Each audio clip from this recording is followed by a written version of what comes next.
South Africa, 60%, 30%, and they've got some bad things going on in South Africa. You know, we're paying them billions of dollars, and we cut the funding because a lot of bad things are happening in South Africa. The fake news ought to be looking at it. They don't want to report it. President Trump, as a leader of an important country like the United States, it is important for you not to disrespect or show any disrespect to any. The United States has imposed new tariffs, and African economies could be the biggest losers. With trade relations already fragile, these tariffs could cripple exports, increase costs, and slow economic growth across the continent. But how bad is it? Which African countries will suffer the most? And what can be done to mitigate the impact? In this video, we break down the harsh reality of Trump's tariffs and what they mean for Africa's future. Stay tuned to find out. Trump's tariffs don't just hurt African countries, they also limit choices for American consumers and businesses. If you found this information valuable, make sure to like this video, subscribe, and hit the notification bell for more insights on global economics. The question is, how should African countries avert the Trump tariffs?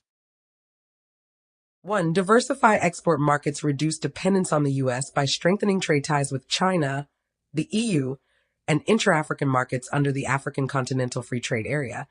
AFCFTA expand exports to emerging markets in Asia, the Middle East, and Latin America. 2. Strengthen intra-African trade, fully implement AFCFTA to create a strong internal market. Improve cross-border infrastructure and streamline trade regulations.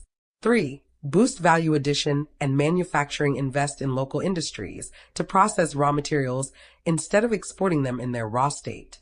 Develop industries such as textiles, food processing, and automotive assembly. 4. Negotiate trade agreements and leverage AGOA. Engage diplomatically with the U.S. to negotiate fairer trade terms.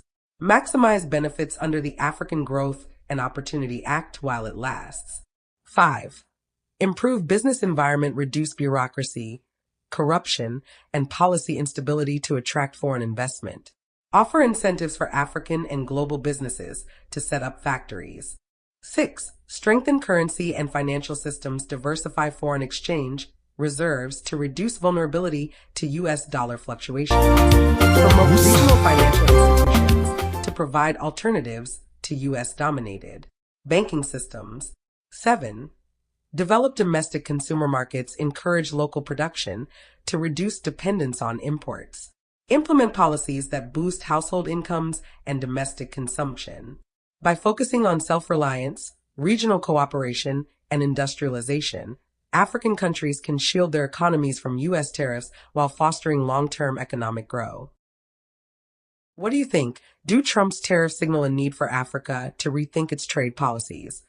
Or is the impact overestimated? Share your thoughts.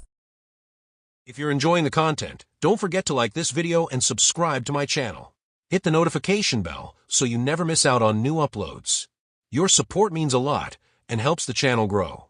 Let's keep the energy going. Drop a comment below and let me know what you think.